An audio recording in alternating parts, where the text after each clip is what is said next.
साथियों, आज हम एक ऐसे व्यक्तित्व की बात करने जा रहे हैं जो हमारे लिए एक ऐतिहासिक कार्य कर गए, परंतु आज 6 सितंबर 2020 को हमारे बीच से चले गए, इस संसार को अलविदा कह गए। ऐसे ही व्यक्तित्व जिनके बिना आज का संविधान पूरा नहीं होता और जिन्होंने आज के संविधान को आधार दिया, जिन्हें आज के संविधान का रक्षक कहा जाता है। जी हाँ, हम बात कर रहे हैं केशवानंद भारती जी की। केशवानंद भारती कौन थे? इससे ज़्यादा चर्चित उनका केस रहा है केशवानंद भारती बनाम केरल राज्य 1973। साथियों, उस केस की बात हम अन्य वीडियो में करेंगे। आज केवल केशवानंद जी कौन थे और संक्षेप में जो वो केस था वो क्यों प्रसिद्ध था। हमारा जो संविधान है, इस संविधान को मूल संरचनात्मक सिद्धांत देने वाला केस था। हमारे संविधान के साथ कोई छेड़छाड़ नहीं करे, उसको स्थायी करने वाला ये केस था और इस केस की संक्षेप में हम बात करेंगे। केशवानंद भारती जी आज 79 वर्ष 79 ईयर्स के आयु में हमारे बीच से चले गए हैं, परंतु उन्होंने ऐसा ऐतिहासिक कार्य किया कि वो युगों युगों तक जाने जाते रहेंगे और उन्हें आधुनिक संविधान का रक्षक भी कहा जाता है। केशवानंद भारती जी हैं, ये केरल के सबसे उत्तरी राज्य जो कर्नाटका से टच करता है, कर्नाटक के पास केरल का सबसे उत्तरी राज्य था कासंडोर, वहां पर एक मठ है, इडनीर मठ। इस इडनीर मठ के महंत थे केशवानंद भारती जी और केशवानंद भारती जी ने 19 वर्ष की आयु में संन्यास लिया और जब वो 20 वर्ष के ही थे तो उनके गुरु का निधन हो गया और गुरु के निधन के बाद केशवानंद भारती जी को उस मठ का यानी इडनीर मठ का क्या बनना पड़ा, मुखिया बनना पड़ा। और इस इडनीर मठ के मुखिया के तौर पर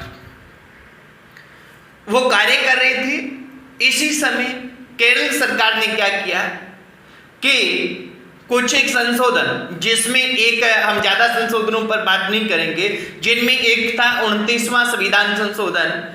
उसके तहत केरल राज्य क्या है कि जिनके पास अनावश्यक भूमि थी, चाहे वो मठ थे चाहे कोई और जगह थी, उनसे वापस लेनी प्रारंभ कर दी।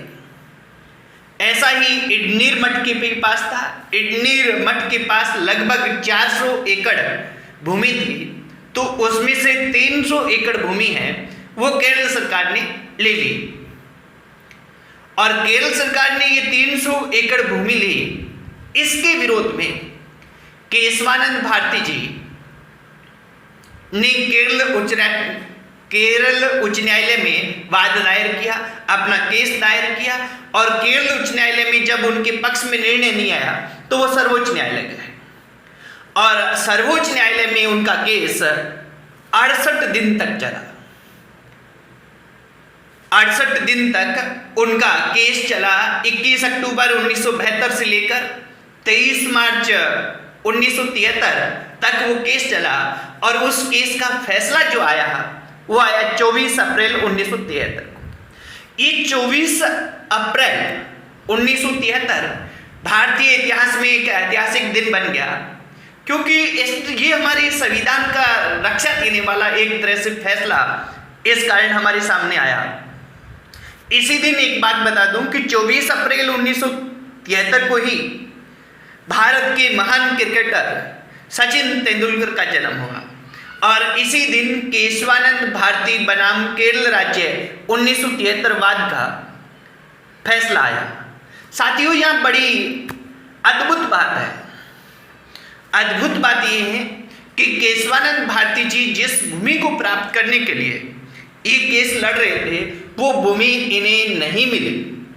यानी यहां भी वो नहीं जीते, परंतु इस केस के कारण सर्वोच्च न्यायालय ने ऐसे निर्णय दिए इस केस को देखते हुए कि भारत की मूल संरचना सिद्धांत, भारतीय संविधान के लिए मूल संरचना सिद्धांत आया कि भारत के मूलभूत ढांचे से छेड़छाड़ नहीं की जा सकती, जो ऐतिहासिक फैसला है। और विश्व के अनेक देशों ने इस फैसले को उदाहरण लेते हुए अपने यहाँ भी लागू किया। अपने यहाँ जैसे बांग्लादेश है, अफ्रीका के बहुत से देश है, अफ्रीका के बहुत से देशों ने आधार बनाया केशवानंद भारती बनाम केरल राज्य 1973 को और वहां डिसीजन दिए। तो ये विश्वव्यापी फैसला हो गया और इस फैसले में केशवानंद जी को जमीन नहीं मिली। पर यहाँ एक प्रमुख व्यक्तित्व और का मैं बात करना चाहूंगा, वो है नानी पालकीवाल। और नानी पालकीवाल एडवोकेट थी, वकील थी, जो केशवानंद भारती जी का सर्वोच्च न्यायालय में केस लड़े, परंतु केस लड़ने के दौरान कभी भी वो केशवानंद भारती जी से नहीं मिले। और जब केस खत्म हुआ उसके बाद उनकी मुलाकात केशवानंद भारती जी से हुई थी। तो ये जो ऐतिहासिक फैसला है, कौन सा? केशवानंद भारती बनाम केरल राज्यवाद 1973 में आया। 68 दिन इसकी कार्रवाई चली और 713 पृष्ठ में ये फैसला आया। इतना बड़ा फैसला था और आज तक के भारतीय संवैधानिक इतिहास में सबसे बड़ी संवैधानिक पीठ, 13 जजों की पीठ इस केस में बनाई गई। और इन 13 जजों की पीठ बनाई गई थी, वो एस.एन. सिकरी तत्कालीन हमारे सर्वोच्च न्यायालय के मुख्य न्यायाधीश थे, उनकी अध्यक्षता में बनाई गई। और इस पीठ में भी कोई एकमत निर्णय नहीं आया। ये जो निर्णय आया ये 7-6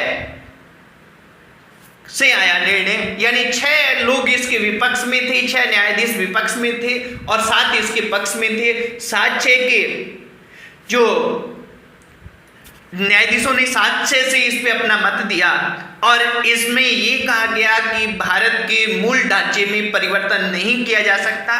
और केशवानंद भारती जी, जिनको पता ही नहीं था, जो अपने क्या है कि जमीन के लिए लड़ रहे थे और बाद में एक ऐतिहासिक व्यक्तित्व बन गए। और केशवानंद भारती जी को केरल का आधुनिक शंकराचार्य भी कहा जाता है, क्योंकि शंकराचार्य जो 9वीं शताब्दी में हुए, उन्होंने अपनी कुछ पीठें यहाँ स्थापित की। उनमें से ही एक केरला में पीठ स्थापित थी, केरला की थे वो, और वहीं पर इनके मठ को ये संचालित कर रहे थे। ये शिव धर्म का मठ है और यहाँ केशवानंद भारती जी उनका संचालन कर रही थी और आज उनका देहांत हुआ है। तो मित्रों, आज अपने को ध्यान रखना है कि अगर आप प्रतियोगी परीक्षाओं की तैयारी कर रहे हैं तो केशवानंद भारती बनाम केरल राज्यवाद है, इससे बहुत से क्वेश्चन आगे आने वाले 2-3 वर्ष में आते रहेंगे।